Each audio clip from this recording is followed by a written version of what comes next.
बाईस अप्रैल को जम्मू कश्मीर के पहलगाम में हुए आतंकी हमले को लेकर पूरे देश में आक्रोश है।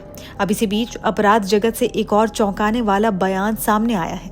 लॉरेंस बिश्नोई गैंग की तरफ से एक पोस्ट सोशल मीडिया पर वायरल हो रही है, जिसमें हमले का बदला लेने की बात कही गई है।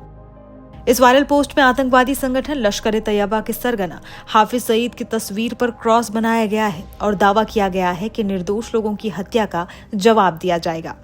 पोस्ट में लिखा गया है कि गैंग पाकिस्तान में घुसकर ऐसे व्यक्ति को निशाना बनाएगा जो 1 लाख के बराबर होगा। हालांकि इन दावों की आधिकारिक पुष्टि फिलहाल नहीं हुई है और सुरक्षा एजेंसियां इस पोस्ट की सत्यता और इसके पीछे की मंशा की जांच कर रही है।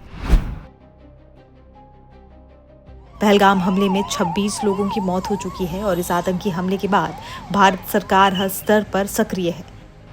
इसी मामले पर दिल्ली में कैबिनेट कमेटी ऑन सिक्योरिटी यानी CCS की एक अहम बैठक भी बुलाई गई, जिसमें सुरक्षा हालात की समीक्षा और संभावित प्रतिक्रियाओं पर चर्चा की गई।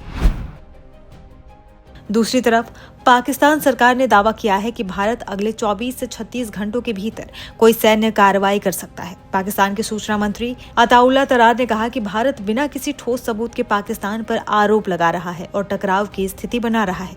पाकिस्तान ने एक स्वतंत्र और पारदर्शी जांच की पेशकश की है, जिसमें भारत की तरफ से अब तक इस पर कोई प्रतिक्रिया नहीं दी गई है। साथ ही इस्लामाबाद ने अंतर्राष्ट्रीय समुदाय से अपील की है कि वो स्थिति पर नजर रखें।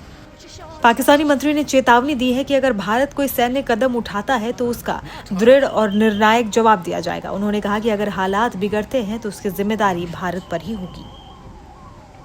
जैसे जैसे घटनाक्रम आगे बढ़ रहा है, भारत और पाकिस्तान के बीच तनाव भी गहराता दिख रहा है। एक तरफ आतंकी हमले को लेकर देश में रोष और कार्रवाई की मांग है, तो दूसरी तरफ सीमा पार से बयानबाजी और चेतावनियां सामने आ रही है। इस पूरे मामले पर सुरक्षा एजेंसियों की नजर फिलहाल बनी हुई है और सोशल मीडिया पर फैल रहे भड़काऊ संदेशों की भी मॉनिटरिंग की जा रही है। बता दें, जम्मू कश्मीर के पहलगाम में हुए आतंकी हमले में 26 लोगों की मौत हो गई, जबकि 13 लोग घायल हो गए।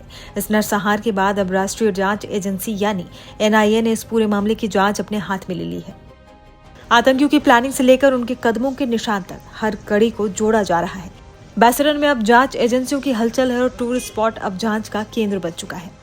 अब तक की जांच में बड़ा खुलासा ये हुआ है कि आतंकी कोकरनाग के घने जंगलों से निकलकर बैसरन घाटी तक करीब 20 से 22 घंटे तक कठिन और पहाड़ी रास्तों से पैदल आए थे और फिर उसी घाटी में उन्होंने खौफनाक हमले को अंजाम दिया।